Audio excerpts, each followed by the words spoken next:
you will learn about the administrative and military reforms introduced by the East India Company.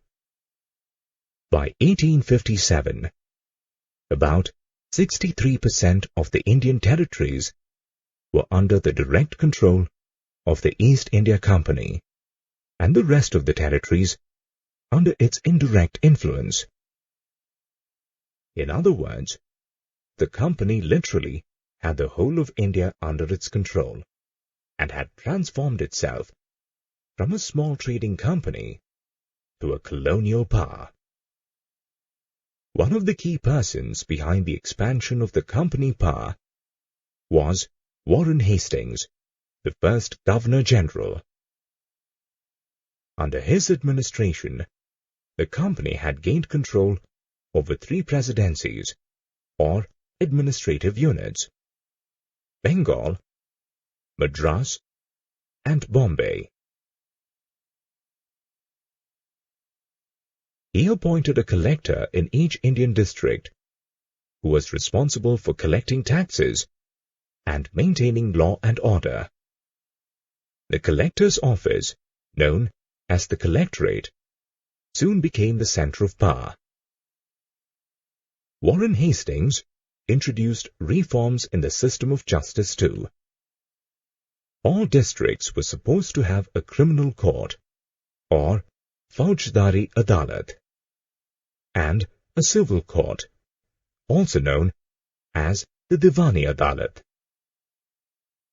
Each criminal court was presided by a Qazi and a Mufti, who were Muslim jurists.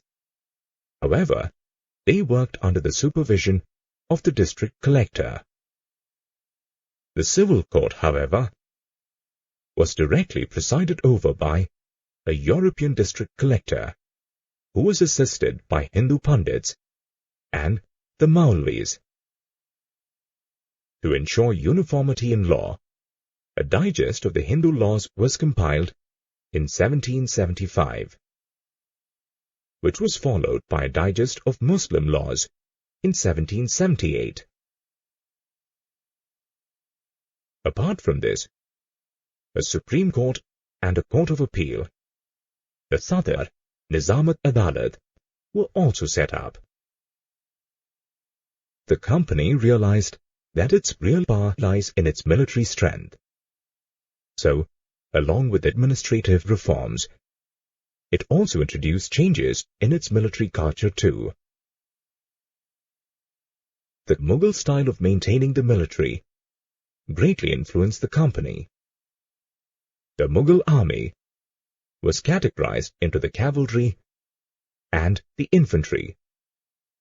The cavalry, or the Savars, were trained to fight on horsebacks, whereas the infantry, or the foot soldiers, were trained in archery and the use of swords. The Mughals preferred to have more cavalry than infantry in their army. The 18th century saw a change in the military culture, with Mughal states like Banaras and Awadh taking in peasants into their army and training them to become professional soldiers. The company also followed the same strategy and began recruiting peasants into their army, which came to be called the Sepoy Army. The British needed the infantry to fight against Burma, Egypt, and Afghanistan. They had to use advanced guns like muskets and matchlocks, and had to keep up with the changing military requirements. This led the company to recruit more infantry soldiers, who could then be trained to use the latest warfare technologies. By the early 19th century, the company army was being subjected to European-style drills, discipline and training to create a uniform military culture. However, while building such a military force, community feelings and issues like caste were ignored, which led to a lot of unrest among the sepoys. and culminated in the Sepoy Mutiny of 1857.